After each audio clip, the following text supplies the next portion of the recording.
حکمت ہے، جہاد ظلم نہیں ہے۔ انسان کے جسم پر آج کل تو پہلے دور میں لوگ مثالیں دیتے تھے، آج کل تو مثالیں ہمارے سامنے اللہ نے بنا دیں۔ بہت سے احکامات ایسے ہیں کہ پہلے علماء ان کو سمجھانے کے لیے بڑی کوشش کرتے تھے کہ کیسے اگلے کو مثال دے کر سمجھائیں، لیکن آج کل اللہ تبارک و تعالیٰ نے ایسا نظام بنا دیا کہ آج کل جدید ٹیکنالوجی کی وجہ سے، جدید حوادثات کی وجہ سے مثال دینے کی ضرورت نہیں۔ شوگر کی وجہ سے پاؤں خراب ہو جاتا ہے، انگوٹھا خراب ہو جاتا ہے، اکثر جگہوں پہ ہوتا ہے۔ اللہ تبارک و تعالی ہم سب کی حفاظت فرمائے۔ تو پاؤں کاٹا جاتا ہے یا نہیں کاٹا جاتا؟ ڈاکٹر کو پیسہ بھی دیتے ہیں، اچھی طرح علاج کرے تو اس کا شکریہ بھی ادا کرتے ہیں۔ کس لیے کرتے ہیں؟ کہ باقی جسم بچ جائے۔ اگر اس کو نہیں کاٹیں گے تو باقی جسم پہ زہر پھیلے گا، بندہ مر جائے گا۔ مرنا تو ہے لیکن چلو اگر کاٹ دیں گے تو کوئی سال 2 سال اور زندہ رہ جائے گا۔ کئی بندوں کو دیکھا کہ جن کی ٹانگ کاٹی گئی وہ 5 سال اور بھی زندہ رہے۔ اگر نہ کاٹتے تو شاید نہ زندہ رہتے، بیماری اور بڑھ جاتی۔ وہاں ہم شکریہ بھی ادا کرتے ہیں۔ تو اسی وجہ سے یہ کفار فسادی ہیں، ان فسادیوں کو ختم کرنے کے لیے جہاد ہے۔ اگر ہم ان فسادیوں کو ختم نہیں کریں گے جہاد کر کے تو یہ فساد پھیلائیں گے، یہ ظلم کریں گے، قتل و غارت کریں گے، جس کی مثال آج موجود ہے کہ مسلمانوں نے جہاد چھوڑا، اب کفار جہاں چاہتے ہیں ظلم کرتے ہیں۔ ایسا ہوتا ہے یا نہیں ہوتا؟ اگر ان فسادیوں کو ختم کیا ہوتا تو پھر یہ کہیں ظلم نہ کرتے۔ اسلامی سزائیں اس لیے ہیں کہ مسلمانوں میں اگر کوئی سرکش بن جائے، اسلامی حکومت میں رہنے والا کوئی ظالم بن جائے تو اس کو سزا دی جائے، اس کو قتل کر دیا جائے تاکہ باقی لوگ امن سے رہیں۔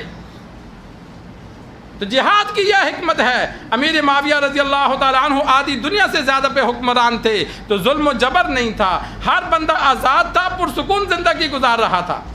اگر کوئی غلطی کرتا تو اس کو اسلامی سزا مل جاتی۔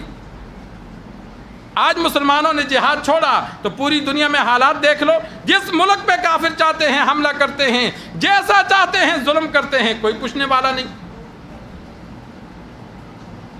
اللہ تبارک و تعالی نے قرآن مجید میں جہاد کے فائدے بیان کیے، فرمایا قاتلوہم، ان کفار سے قتال کرو، یعذبہم اللہ بایدیکم، ایک فائدہ یہ کہ اللہ تمہارے ہاتھوں سے ان کو عذاب دے گا۔ کفار کے لیے جہنم کا عذاب ہے تو تم جہاد کر کے ان کو جہنم رسید کر دو، یہ تمہارے ہاتھوں سے اللہ ان کو سزا دے گا۔ ویخزہم، دوسرا فائدہ اللہ ان کو رسوا کرے گا، ان کی عزت کو خاک میں ملائے گا۔ وینصرکم علیہم، تیسرا فائدہ بیان کیا کہ اللہ نے مسلمانوں سے مدد کا وعدہ کیا ہے، تو جہاد کرو گے تو اللہ تمہاری مدد کرے گا۔ ان کے خلاف اللہ تمہاری مدد کر کے تمہیں دکھلائے گا کہ میدان میں تمہارے پاس اسلحہ نہیں تھا، قوت نہیں تھی، لیکن تم نے جہاد کیا تو اللہ نے کیسے مدد کی۔ وَيَشْفِي صُدُورَ قَوْمٍ مُؤْمِنِينَ، اور مومنین کے دلوں کو اللہ شفا دے گا۔ ہمیں دکھ ہوتا ہے یا نہیں ہوتا؟ کسی بھی مسلمان پر ظلم ہوتا ہے، جس طرح آج کل فلسطین میں ہو رہا ہے، تو ہمیں جب یاد آتی ہے تو نیند بھی نہیں آتی، دکھ ہوتا ہے، تکلیف ہوتی ہے۔ یہ جو تکلیف ہے، جب مسلمان غالب ہوں گے، کفار کو ماریں گے تو مسلمان کو خوشی ہوتی ہے کہ اللہ نے فتح دی ہے، اللہ نے غلبہ دیا ہے۔ تو وَيَشْفِي صُدُورَ قَوْمٍ مُؤْمِنِينَ وَيُذْهِبْ غَيْظَ قُلُوبِهِمْ، اور ایک فائدہ اللہ نے بیان کیا کہ تمہارے دلوں سے جو بغض ہے، اللہ اسے، غصہ جو ہے اللہ اسے ختم کرے گا۔ کہ کفار پر جو تمہارا غصہ ہے انتقام لینے کا، اگر جہاد کرو گے اللہ مدد کرے گا، تم غالب آؤ گے تو وہ غصہ تمہارا ٹھنڈا ہو جائے گا۔ جب تک تم غالب نہیں آؤ گے بندے کے دل میں غصہ رہتا ہے۔ اور ایک فائدہ اللہ نے بیان کیا وَيَتُوبُ اللَّهُ عَلَى مَن يَشَاءُ، اور سب سے بڑا فائدہ یہ بیان کیا کہ اللہ جیسے چاہے گا پھر ایمان کی توفیق بھی دے گا۔